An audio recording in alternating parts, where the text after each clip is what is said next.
Okay, sige po, tayong lahat ay mag-aaral sa umagang ito. Matthew 6:31-34. Sabay-sabay natin basahin. 1, 2, 3, go.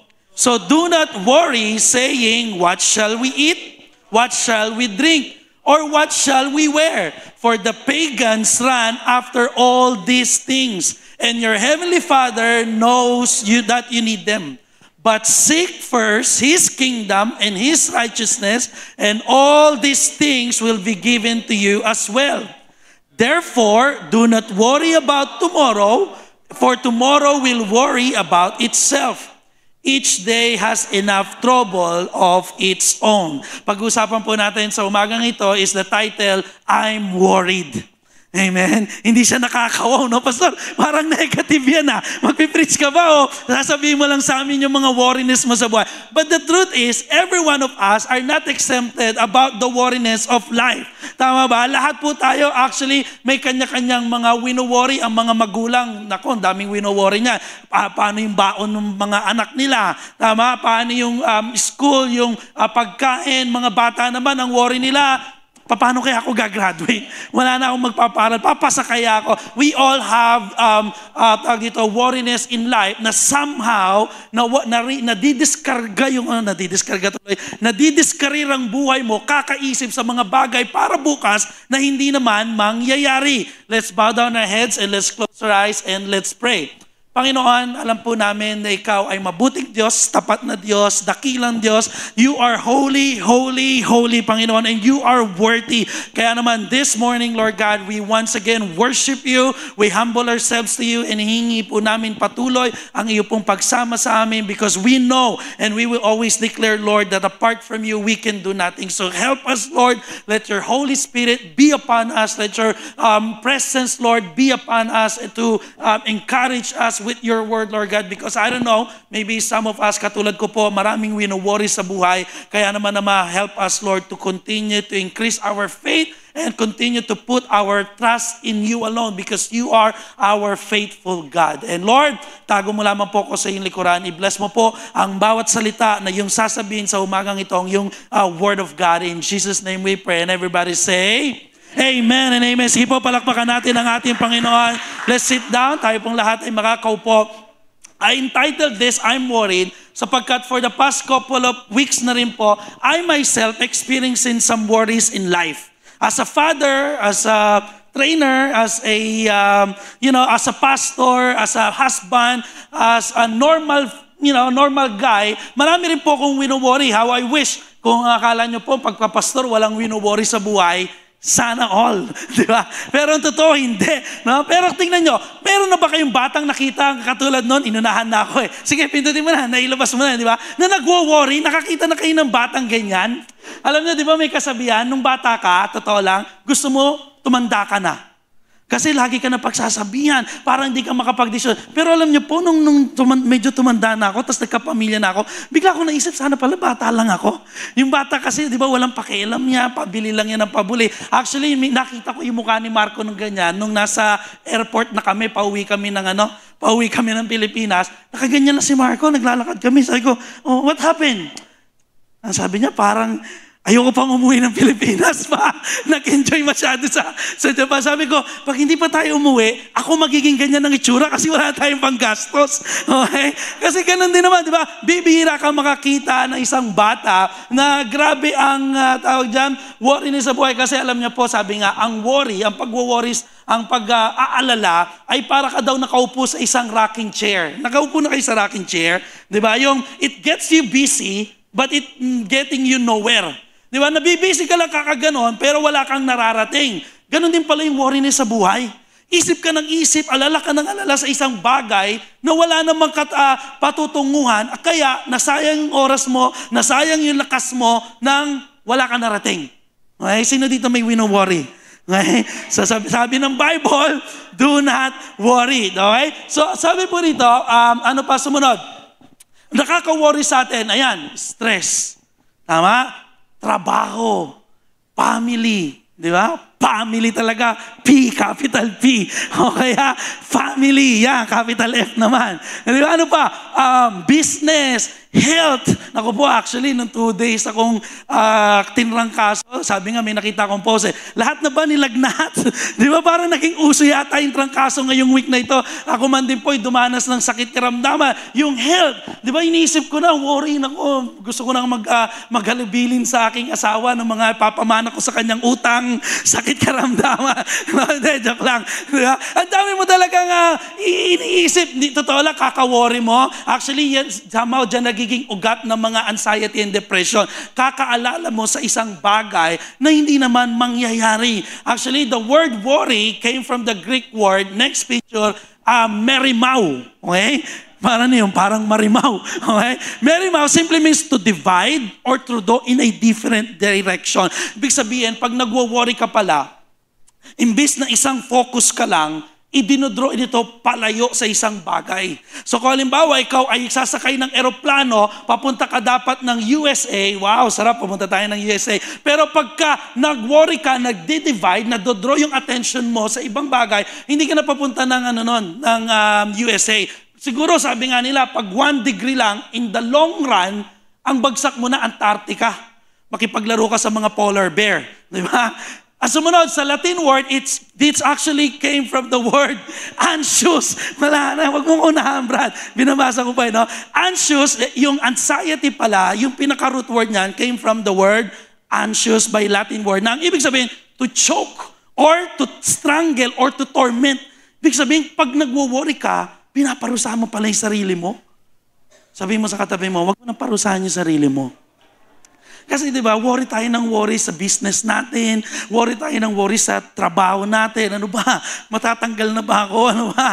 Di ba? Lalo, pag bukas, worry talaga yan. Tsaka mo pindutin ngayon, kapatid. Alright, di ba? Pag naisip mo, Monday na pala bukas. Di ba? Sa mga tumatakbo ng eleksyon, ayan na! Mananalo kaya yung botante ko! Di ba? Kasi kami din, nangampanya kami ng tito ko kagabi. Sabi ko kanina to, nagkakabentana daw ng boto ko doon. Oo nga, sabi niya, nireport ko sa mobile. Sayang, hindi ko na-ibenta yung sa akin. Sabi niya, bakit? Hindi, para makabalik man lang yung kinurakot nila. Pero siyempre, ikaw ang boboto ko.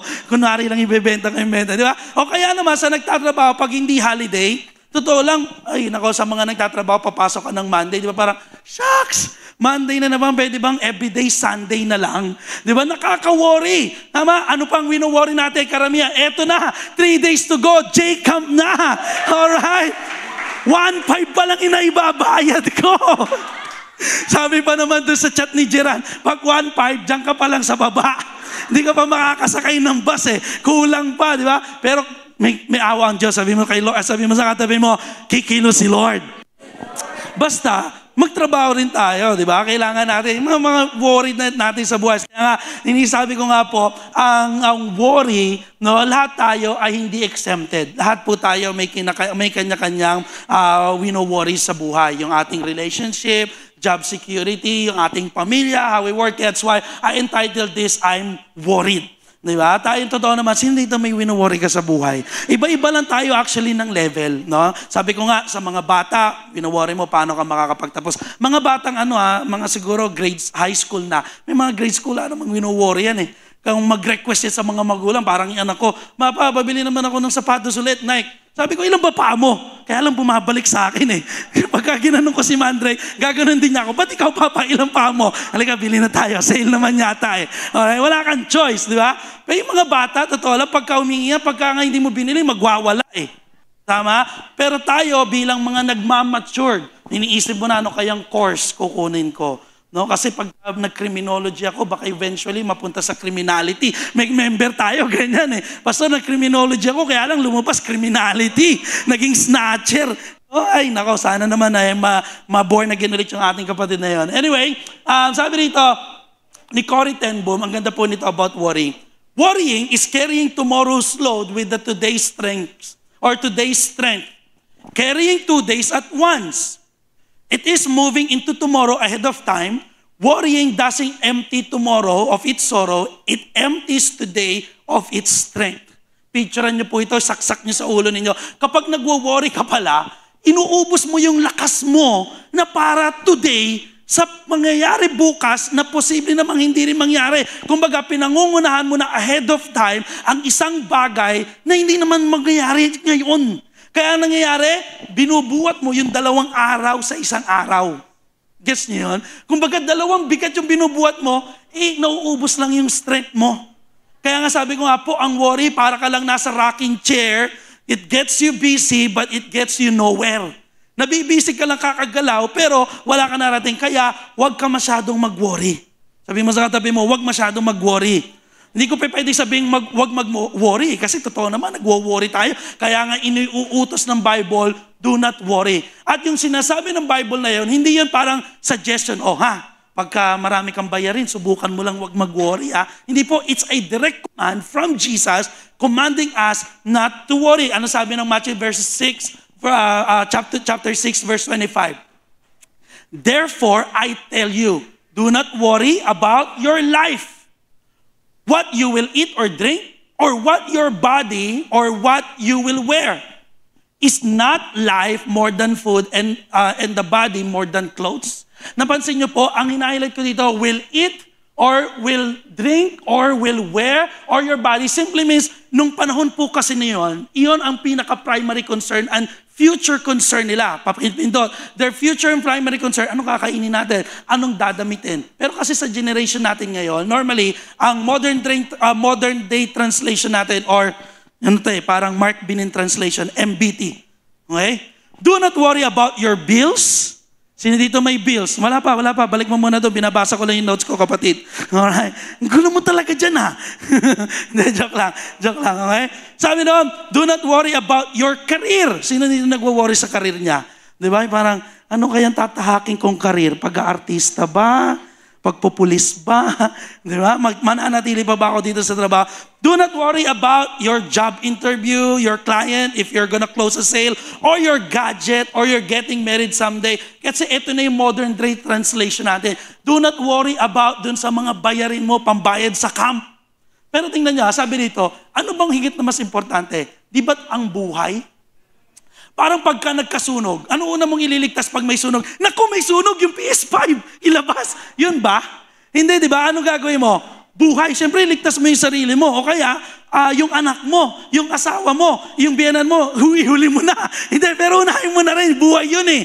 Pero di ba totoo lang, pag may nangyaring masama, anong unang response natin? Iligtas yung sarili natin. Pero bakit minsan kakulangan lang natin ng konting pera, parang gunaw na yung mundo mo?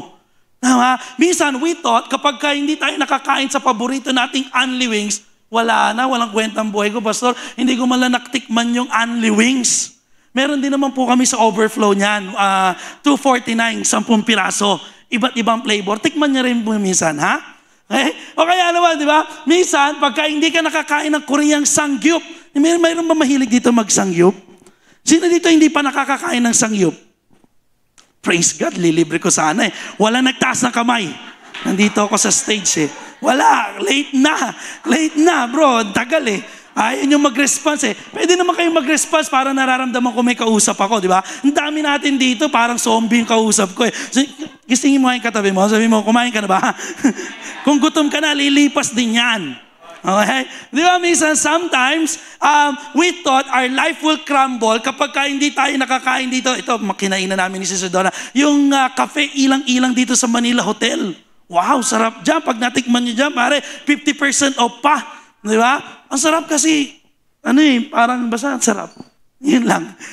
Yung isa sa mga gusto ko naman kainan, actually, yung spiral dito sa Sofitel. Di pa ako nakakain, pero eventually, dadalhin tayo ni Lord dyan. Pero hindi man ako makakain dyan, hindi lugi ang buhay ko.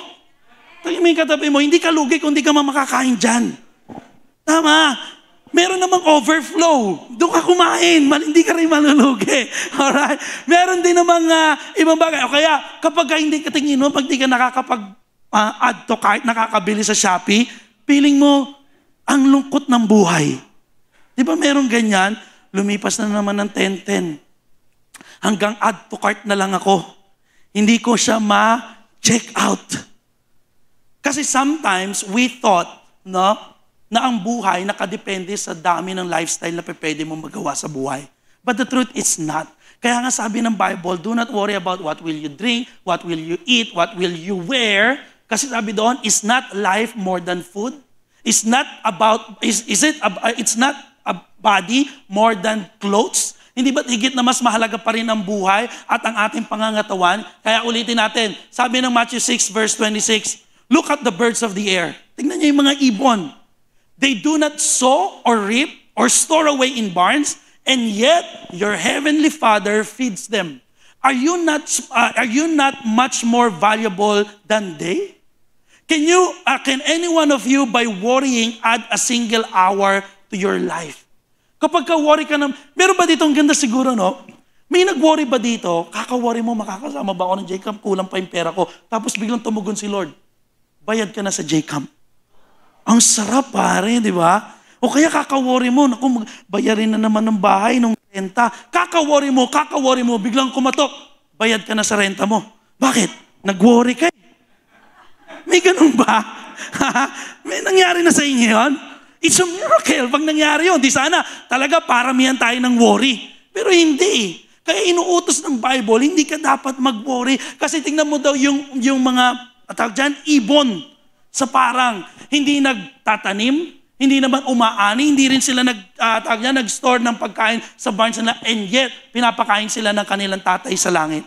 Nakakita na ba kayo ng ibon na nagmamalimos? Yung talaga na mayat, manghihingi. Nakakita na kayo nun? Hindi pa, di ba? Pag nakakita ka pare, i-post mo, itag mo ko, Pastor, eto, meron, nasa Rojas Boulevard. Kasi karamihan na nakikita ko ng lilimos, tao eh. Ano ibig sabihin nito? Hindi ba't mas mahalaga tayo kaysa sa ibon? So bakit ka masyado nagwo-worry dyan sa asawa mo makulit? Masyado ka nagwo-worry sa anak mo na pasaway? Masyado ka nagwo-worry sa ibang mga bagay? Ang maganda, unahin natin si Lord. Amen? Naalala ko, sige po, palakpakan natin ang ating Panginoon.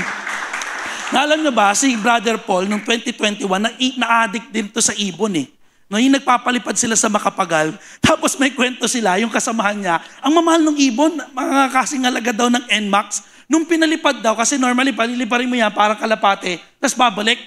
No? Pagpalipad, di na daw bumalik. Sabi niya kasing, totoo, true story, kasing presyo daw ng NMAX yung hindi nawala. Yung hindi na bumalik. Pero sabi ko, okay lang, hindi naman din manlilimos yun. Kasi bakit? Papakainin ng Diyos yun. Bakit? Kasi yun ang sabi ng Bible. Kaya ikaw kapatid, kung may wino-worry ka, magtiwala lang tayo kay Lord. Amen? Sabi ng Matthew verse 6 to 28 to 30, ito lang po yung pag-usapan natin, tuloy-tuloy lang natin. Basahin natin ulit. 1, 2, 3, go!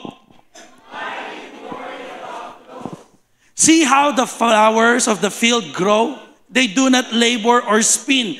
Yet I tell you that not even Solomon in all his splendor was dressed like one of this. If that is how God clothes the grass of the field, which is here today and tomorrow is thrown into the fire. Imagine sabi nito, bakit ka nagwo-worry about sa dadamitin mo? Nakita mo ba yung bulaklak? Di ba ang gaganda ng bulaklak? Lalo po pag dumaan kayo sa Dangwa dahil po malapit na muling All Saints Day. Ang gaganda talaga ng bulaklak. Hindi sila nagbibihis ng kanila. Nakita na ba kayong bulaklak gumalaw? Kumuha ng petal, eto gusto ko to dito, red. Dito naman. Nakita niyo yung ugat gumalaw? Hindi. Kasi bakit? May Diyos na nagbibihis sa kanila. Tsaka ang lupit yung mga bulaklak na to, sabi, even si Solomon in his splendor, sa kanyang pinakadakila, makapangyarihang hari, hindi nakapagsuot katulad ng mga suot ng mga bulaklak. Nang sabi doon, kinabukasan din naman, matutuyo, itatapon din.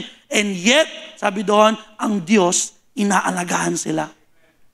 I don't know, mga lalaki, ewan ko, tulad nyo ba ako? Minsan, dami ko rin reklamo sa buhay. Bili ako ng sapatos, pero na nakita ko yung sapatosan ko, ay, pambira, ang dami ko rin pala talaga sapatos. Totoo lang, ang dami ko rin nabigyan na sa inyo ng sapatos. Pero, kapag kapupunta ako ng store, titingin ako sa asawa ko,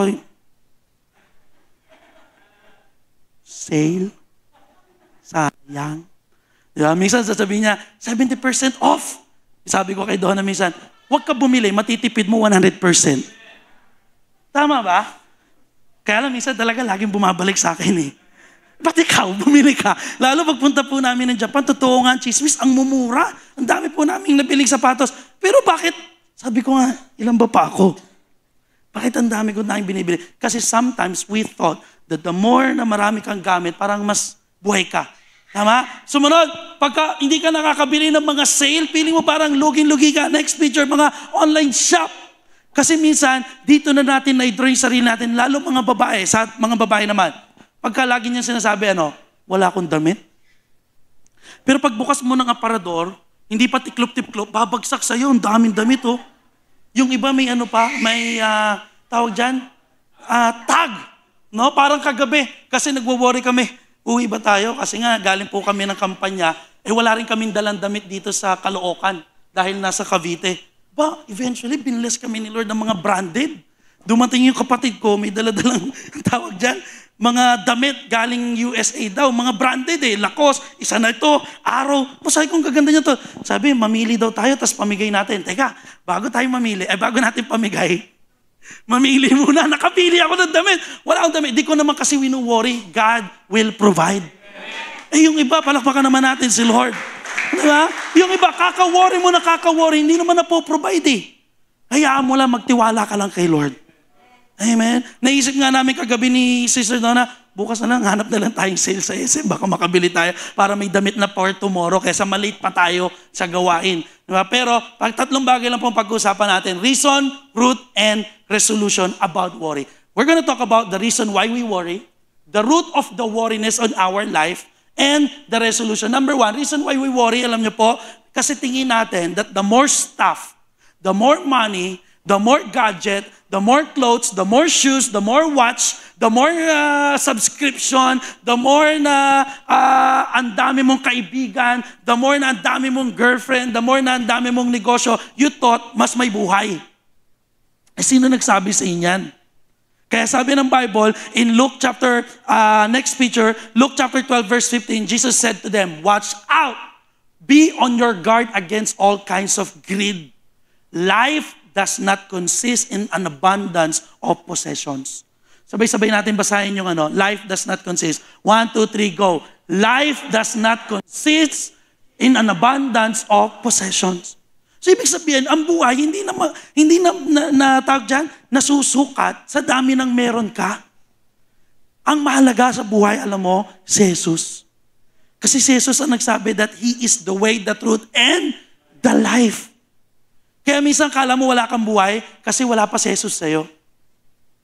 Kaya tingin ka ng tingin, worried ka ng worried sa mga bagay na wala ka and you lose sight on the things na binigay naman sa'yo ni Lord. Kaya sabihin mo sa katabi mo, that's the reason why we worry. Akala natin, yun nga tawag dyan, pagka marami kang bagay, marami kang pera, mas may buhay ka. No. Praise God kung may mga stuffs ka. Praise God kung may mga gadgets ka. Praise the Lord. Pero wag mo idodraw yung sarili mo dahil lang may kotse ka, may bahay ka, may marami kang mga bagay na gusto mo. Hindi dyan nakabase si Lord. Kasi ang sasabihin pa rin sa atin, pag-akit natin ng langit, katulad nung kinanta natin kanina, well done, my good and faithful servant. Hindi sasabihin doon, well done, my rich and wealthy servant. No. Sasabihin doon, ikaw ba naging tapat sa pinagagawa sa ni Lord? Kaya regardless, pero totoo, kapag inuna natin si Lord, kaya ka naman din talagang i-bless ni Lord. Kasi ginagawa naman ni Lord yan sa mga tapat na naglilingkod sa Kanya. Now, root. Alam niyo po, another thing, ano yung pinakaugat? Una, nagre-reason ka, why we worry? Kasi mali yung naging perception mo. Perception natin ay tinuro ng mundo, dapat mayaman ka, dapat successful ka, dapat graduate ka, dapat at the age of 25, may ganito ka na, at the age of 30, kasal ka na, at the age of 35, may anak ka na, at the age of 40, may negosyo ka na, at the age of 50, may apo ka na, at the age of 60, mamatay ka na. Yun na yung ano mo, di ba? Parang ganun yung naging basihan. Kaya worry ka ng worry. Pero alam nyo ano yung naging ugat sa sinabi ng Bible?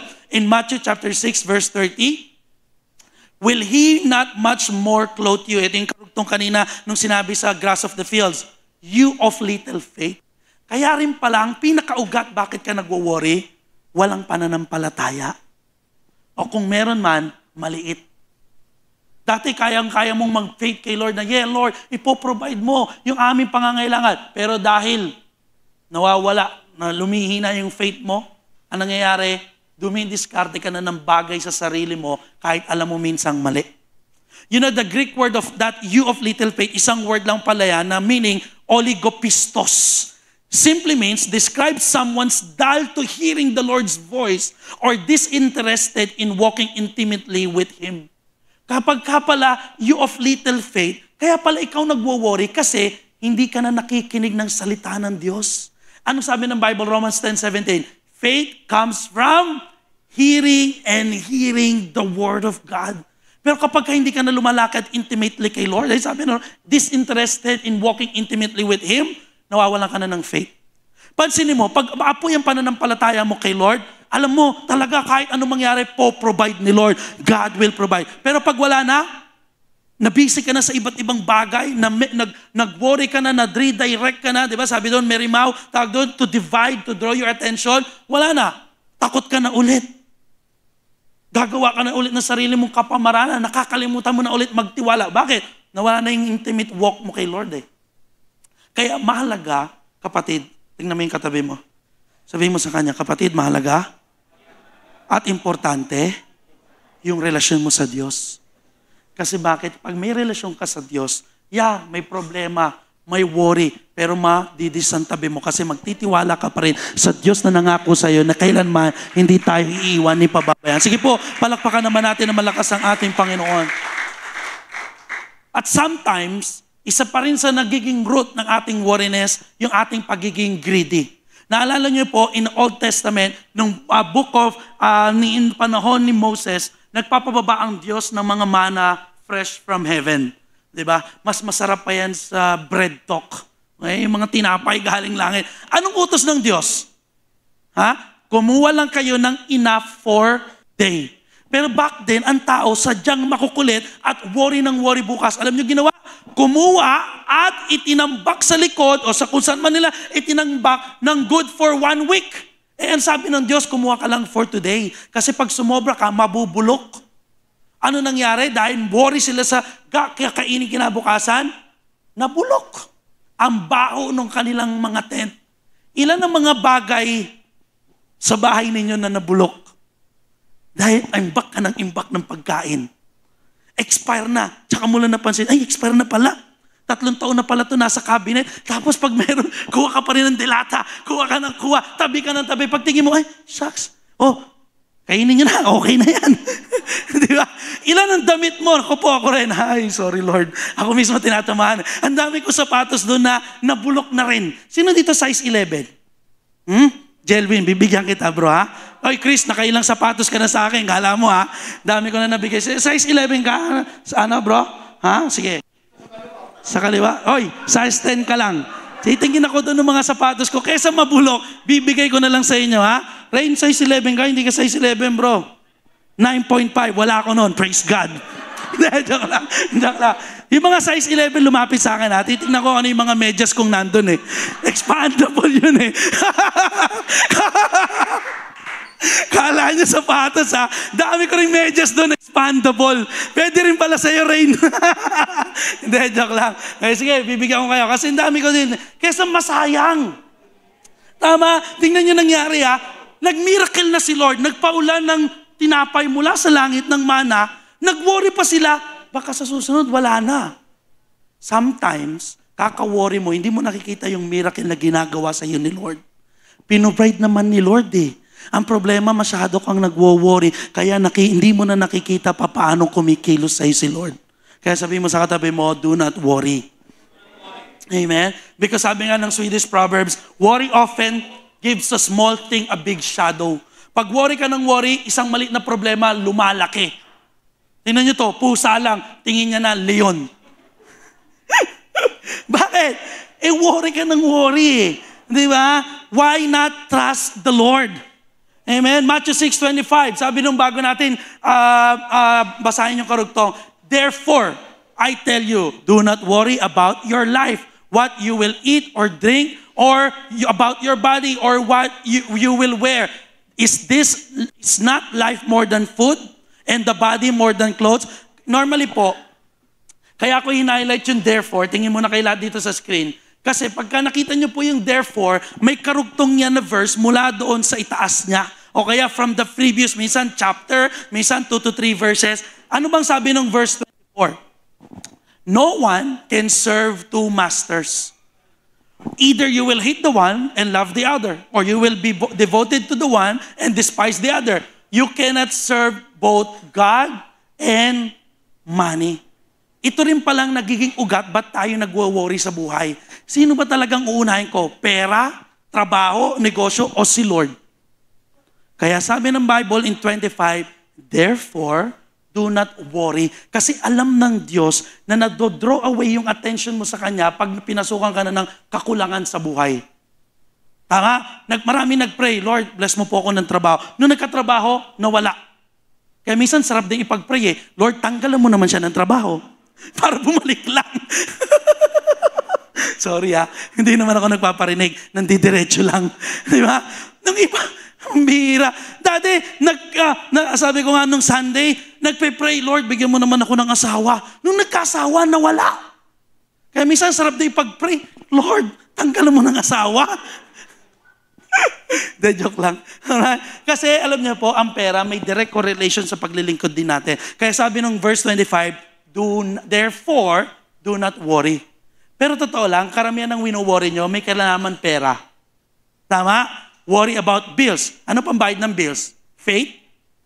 Pwede mo bang ipambayad sa Miracle? Ito po yung aking pananampalataya, pakibayaran. Hindi, di ba? May kinalaman lagi sa pera. Kaya, napakahalaga na dapat kang magtiwala sa Diyos na siyang higit na magpo-provide. Palakpakan naman natin ang ating Panginoon. Kasi, sabi doon, kung saan ka mas devoted. Pag nag-devote ka sa isa, definitely, yung isa, hindi ka magde-devote. Sabi pa naman dito, what you are devoted to the most determines what you worry about the most. Ibig sabihin, kung saan ka mas nakatuon yung attention mo. Pag ang attention mo sa boyfriend mo lang, ang worried mo lagi regarding sa kanya. Kaya kapag ka may nakachat sa konti, di ka na mapakali. Tumingin ka sa iba? Umamin ka na. Hindi ako magagalit. Ganyan pa yung mga story ng mga babae. Sige na, please, patatawarin kita. Diba? Pero pag amin mo, gulpi ka. Diba? Kasi totoo lang, sabi ko nga po, di ba minsan pag nagpapapray kayo, alam ko naman tutuparin ni Lord yun. And by faith talaga nananampalataya ko, pagka-pray ko kayo sa inyo po. But after that, pag uwi ko ng bahay, hindi ako makikita ng asawa ko parang, worry sa'yo. Bakit? Ano nangyari? Yung pinag-pray ko, gumaling kaya? O kaya, nakapasa kaya siya? Natanggap kaya siya? Hindi eh. Kasi bakit? I'm not devoted to you. Kasi hindi naman kayo yung pamilya ko. Tama? Pero, our worry is tied up to the things that we are devoted to. Ibig sabihin, kung saan ka mas devoted, doon ka mas mag-worry. Pag nakita ko po kayo may pangangailangan, yes, pag-pray natin, God will provide. Hayaan natin by faith. Pero pagtapos noon, pag uwi ko ng bahay, hindi ako parang na-provide kaya yung pang J-Camp nila? Pinag-pray naman natin na malabigyan sila nila kapitan ni Kagawad, makapag-sponsor. Kaya lang pag-uwi ko, hindi eh. Ibang usapan pag yung anak mo na ang nag-worry. Tama? Pag yung asawa ko sumakit na kung ano man yung sa kanya, lalo't buntis, doon ka magwo-worry. Tama? Kasi bakit? Doon ka mas devoted. Sumakit sabi ko nga, minsan sumakit yung kamay ng asawa ko, magpa-gel manicure. Baka gumaling. Tama? Pagka sumakit ng ulo, baka kailangan mo magpa-ayos ng buhok. Magpa-ayos ka. Tama? Kasi doon ako worried. Dahil asawa ko yun eh. Pamilya ko yun. Mas mag-worry ka kasi doon ka devoted. Are you getting my point? Kaya lang ako minsan nung sumakitan pa ako, binigyan ako, pau. Walang aw sa pau, liniment. Siyempre, na-expect ko sapatos ibibigay sa akin. Masakit pa ako eh. Di ba?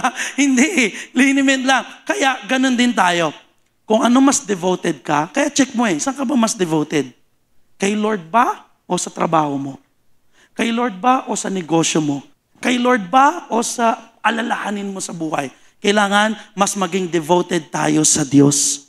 Amen? Kasi po, si Lord ang inuna natin, tumatalon ako, pag-uusapan din naman natin bakit. No? Sabi ng Matthew 6:31-32, so don't worry about these things asking, what will we eat? What will we drink? What will we wear? These things dominate the thoughts of unbelievers. Ayun pa pala, isa pa palang dahilan, ba't ka nagwo-worry, baka hindi ka pa mananampalataya ni Kristo. But the truth is, it is easier said than done. Kahit follower ka na ni Jesus, nagwo-worry ka pa rin. Ako man mismo, pastor na nga, nag-worry pa eh. Pero ganun pa man, pinapaalalahanan tayo ni Jesus na huwag tayong mag-worry doon. Sa ating kakainin, dadamitin, mga pangangailangan natin, sapagkat ito ang the best. Your Heavenly Father already knows all your needs.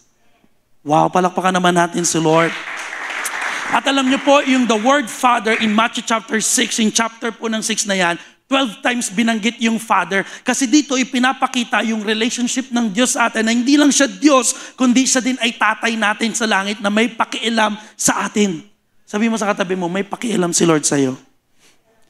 Kalabitin mo siya, baka naisip niya puro worry, baka inisip niya, tutulog ba ang Diyos? Bakit ganito nangyari sa akin? Pero totoo, may pakialam ang Diyos sa atin. Hindi man maganda nangyayari sa sitwasyon natin ngayon, kapatid, pero wag mong makakalimutan, meron ka pa rin tatay na nag-aalala sa'yo. And He will give us all our needs. Amen. Ang ganda po nito in Proverbs 21 verse 31, the horse is made ready for the day of battle, but victory rests with the Lord. Ano yung ibig sabihin niya?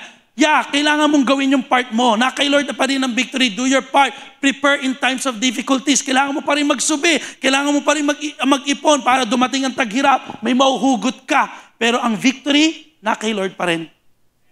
Kailangan mo pa rin sa mga mag-exam, kailangan mo pa rin mag-review para pagdating ng exam, kung ano yung resulta, pagkatiwala mo kay Lord. Magtrabaho ka pa rin. Pagsikapan mo pa rin palakihin yung anak mo na may takot sa Diyos. At the end, ang resulta, bahala na si Lord. Hindi yung parang, trust in the Lord, do not worry. Hindi na ako magtatrabaho. Hihiga na lang ako, tutulog. Sabi mo naman, Lord, di ba? Sabi ng pastor doon, yung ibon nga, wala na manlilimos. Ba't ako manlilimos? Di na, tutulog na lang ako. Paggising, kain, tapos tulog ulit. Hindi. Kailangan, you still have to do your part. Kailangan ka pa rin magtrabaho, kailangan ka pa rin mag-aral. Pero yung victory, hayaan mo si Lord ang magbigay sa'yo. Amen. Palakpakan naman natin ang ating Panginoon. Because again, the victory rests in the Lord. Why? Our Father in heaven already knows all our needs. And last, the resolution to worry. Paano nga ba natin ma-resolution ng worry? Paano hindi tayo mag-worry? Simple. Verse 33. Sabay-sabay natin basahin. 1, 2, 3, go.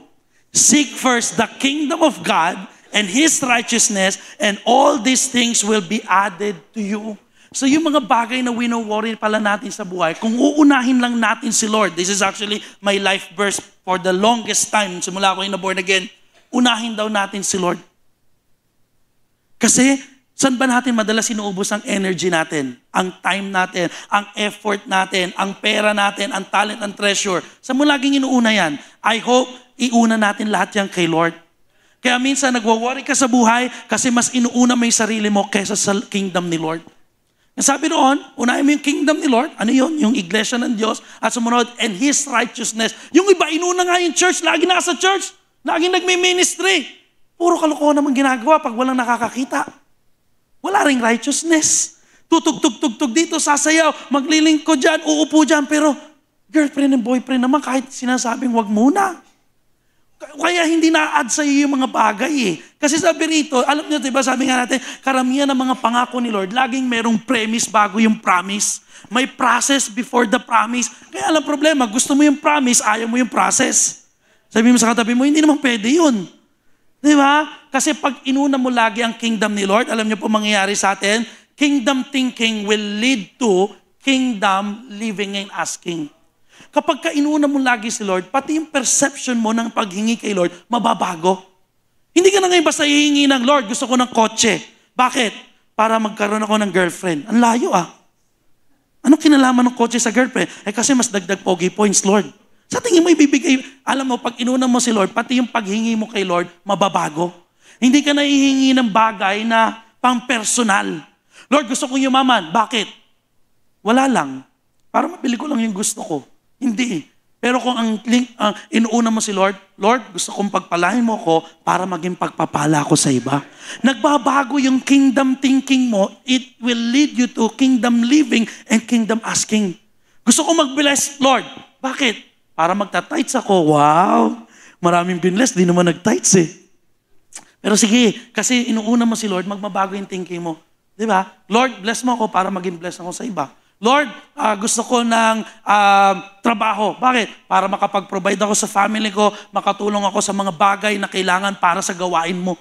Kasi nababago yung thinking mo pag inuuna mo rin si Lord. Pero pag wala ka kay Lord, lagi mo lang gusto ko ng ganito, gusto ko ng ganyan. Yung Panginoon mo nagiging Panginoon. Because the size of your worries determine the size of your God. Kung gaano kalaki ang worry mo, didetermine ito kung gaano kalit ang Diyos mo. Pero the more na malaki ang tingin mo sa Diyos mo, yung worry mo, lumiliit hanggang sa nawawala sapagkat sinusupply ni Lord ang ating pangangailangan. Palakpakan natin na malakas ang ating Panginoon. Come on, come on, come on. Ano man yung ating wino-worry sa buhay, 1 Peter chapter 5 verse 7, cast all your anxiety on Him because He cares for you. I know, sometimes, Pastor, madaling sabihin, pero yung nararamdaman namin ngayon, sitwasyon ko ngayon, parang walang pakialam sa akin ng Diyos. Pero ang totoo, may pakialam pa rin si Lord sa atin. Why? Kasi hanggang ngayon nakakaparinig ka pa rin ng Word of God. Hanggang ngayon buhay pa tayo. Ang gandang practice na itong sinabi ng Philippians chapter 4 verse 6, do not be anxious about anything as we end, but in every situation, by prayer and petition, with thanksgiving, present your requests to God. Yung mga inaalala mo, kapatid, palitan mo ng panalangin na may pasasalamat at ibigay mo sa Diyos. So paano mai-ease resolution to worry? Seek the kingdom of God. Sumunod, develop a lifestyle of faith and prayer and develop an attitude of gratitude. Dapat, dinedevelop mo, nagpe-pray ka pa ba? Nagpe-faith ka pa ba? O dinidiskarte mo na lang sa sarili mo. Sumunod, para mawala yung worriness mo sa buhay, i-develop mo yung attitude of gratitude. Ibig sabihin, matuto kang laging magpasalamat. Bagamat kulang, Lord, salamat, meron pa rin. Hindi yung binigyan ka na, nagre-reklamo ka pa. Ang tigas na mukha natin minsan kay Lord eh. Di ba? Pinagpala ka na, reklamo ka pa. Kailangan, maliit o malaki, ipagpasalamat mo kay Lord. Lord, salamat sa asawa ko. Lord, salamat sa anak ko. Lord, salamat may bahay kami ngayon. Lord, salamat may tinutulugan kami. Lord, salamat hindi wala kami sa labas. Lord, salamat may pagkain. Lord, sa lahat ng bagay. Lord, salamat may dadamitin ako. Lord, salamat may kakainin kami mamaya. Lahat ng bagay ipagpasalamat mo lang, kapatid, para yung worry mo sa buhay, umawala.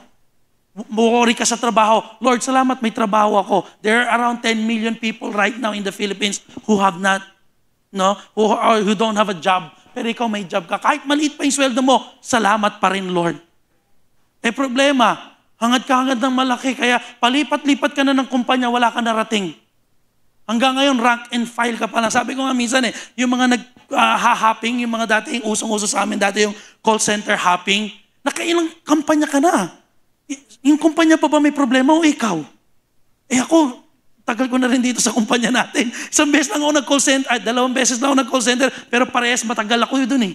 Yung iba wala, 6 months pa lang, ayaw ko na, may 500 dagdag dito na lang ako. Kaya hindi na di-develop yung perseverance mo kasi gusto mo lagi mabilisan. Sa halagang 1,000, dinagdag, lumayo ka naman, okay na, lipat na ako dyan. Hindi, kapatid, kailangan develop an attitude of gratitude. Maliit man yan, kailangan pagpasalamat mo kay Lord. Palakpakan naman natin ating Panginoon.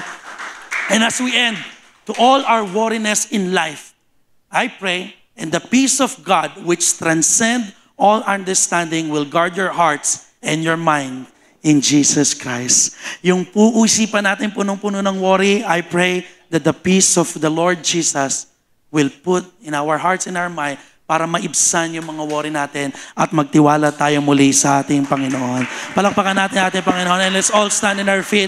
Let's worship Him, the one who can give us peace.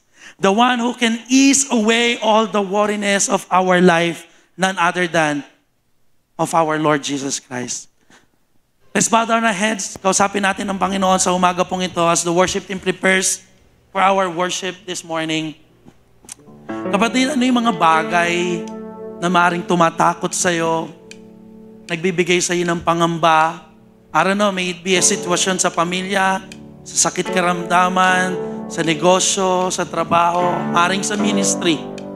I don't know about it, but one thing I know, all of us have something that sumisira ng lakas natin, umuubos ng lakas natin sapagkat worry tayo ng worry sa isang bagay na wala namang kasiguraduhan kung mangyayari o hindi. I remember one time, sabi po sa science, narinig ko lang naman po, 95% of our worriness in life ay hindi naman nangyayari. Tayo lang yung nagbibigay ng takot sa sarili natin. Tayo lang yung nagbibigay ng kawalan ng pananampalataya sa sarili natin. Kaka-worry natin sa isang bagay na 95% chance na hindi mangyayari. Kaya instead of worrying, seek the kingdom of God. Develop an attitude of lifestyle of prayer and faith at lagi tayong matutong magpasalamat. Narinig niyo na yung kasabihang, count your blessing and name them one by one. Para hindi mo mawala o hindi mo makita yung mga bagay na wala ka at ang makita mo ay yung mga bagay na ibinibigay sa iyo ni Lord. So as you close your eyes, as you bow down your heads, bilangin mo yung mga mabubuting bagay na ibinigay sa iyo ni Lord. Yeah, may problema, pero hanggang ngayon buhay ka. Yeah, medyo mahina ang kita ngayon, pero hanggang ngayon may negosyo ka pa din. Ganyan pa rin katapat si Lord. Yeah, may problema, pero hanggang ngayon nakakapagpatuloy ka. It's only by the grace and mercy of God. Hallelujah. Sige, come on, pasalamatan natin Panginoon.